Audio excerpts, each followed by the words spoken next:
नमस्कार दोस्तों, आज जो हम केस डिस्कस करने वाले हैं वो है एक 66 इयर्स ओल्ड मेल जिनको दोनों घुटनों में काफ़ी सालों से दिक्कत थी।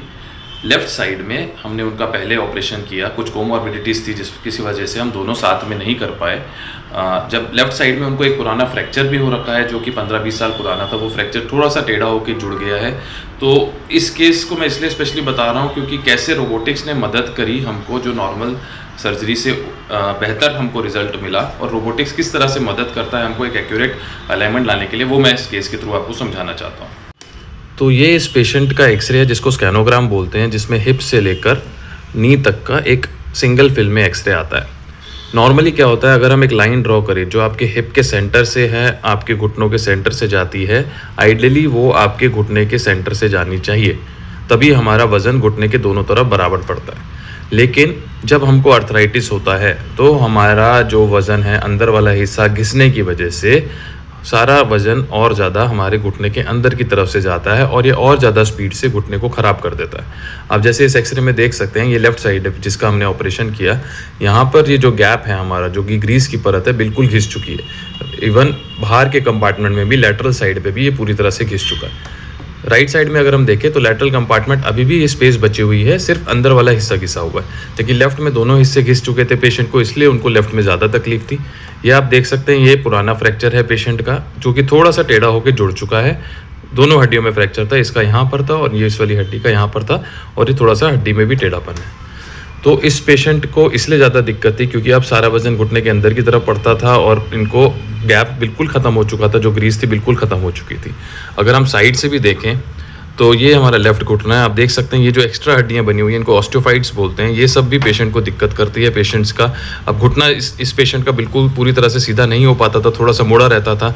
ये सारी जो हड्डियां बनी हुई हैं, इन सब आपकी पेटला वाली बोन पे, नी कैप की बोन पे, फीमर की बोन पे, टिबिया की बोन पे सारी एक्स्ट्रा हड्डियाँ बनी हुई है। और ये घुटना काफ़ी ज़्यादा घिसा हो, जो कि स्मूथ सर्फेसिस होनी चाहिए, वो एकदम इरेगुलर हो चुकी है। सेम राइट साइड पे भी आप देख सकते हैं, ये बहुत सारी इनके ऑस्टियोफाइट्स हैं और ये सब इनको तकलीफ कर रही थी। तो इस पेशेंट का हमने रोबोटिक्स प्लान किया, एक सीटी स्कैन कराया जिसको हमने सॉफ्टवेयर में डाला, और पेशेंट्स का पहले से ये हमारी प्लानिंग है पेशेंट की, जो कि हम पहले से ही कंप्यूटर पे कर देते हैं कि हमको कितनी डेप्थ पे बोन काटनी है, कितने एंगल पे बोन काटनी है, हमारी फीमर बोन की, टिबिया बोन की और पेटला बोन की कैसे अलाइनमेंट रहेगी, कैसे ट्रैकिंग रहेगी, कितने डिग्रीज पे हमको रोटेशन पे रखना है। और फाइनल अलाइनमेंट आप देख सकते हैं, ये जो वायरस, ये वायरस एकदम अब 0 डिग्री पे आ गया है। 0 डिग्री मतलब न्यूट्रल अलाइनमेंट पैर का, जो कि पहले वायरस हमारा ज़्यादा था, हमारा टेढ़ापन बहुत ज़्यादा था, वो अब एकदम 0 डिग्री पे आ गया है। ये उसका फाइनल पिक्चर है, जो कि प्लानिंग के बाद जब कट आएगा। अब आप देख सकते हैं ये जो सेंटर से लाइन जा रही है नी हिप जॉइंट के, और जो एंकल से जॉइंट से हम लाइन बना रहे हैं, अब वो घुटने के एकदम सेंटर से जा रही है, जो कि पहले आप पुराने एक्सरे में देख सकते थे अंदर की तरफ से जा रही थी। तो ये रोबोटिक प्लानिंग की वजह से हमको मदद मिलती है कि फाइनली पैर सीधा हो जाता है, और हमारे कट्स और एंगल्स कितने पे हम काट रहे हैं वो पहले से हम डिसाइड करते हैं, और उसी तरीके से रोबोट को आगे प्लान करते हैं कि कैसे बोन कट्स कटने चाहिए।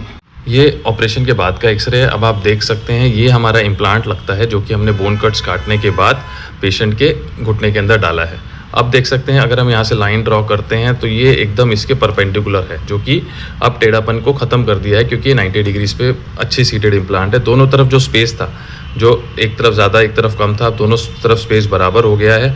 अब ये पैर की अलाइनमेंट पेशेंट की एकदम सीधी हो चुकी है, जो कि पहले टेढ़ापन था।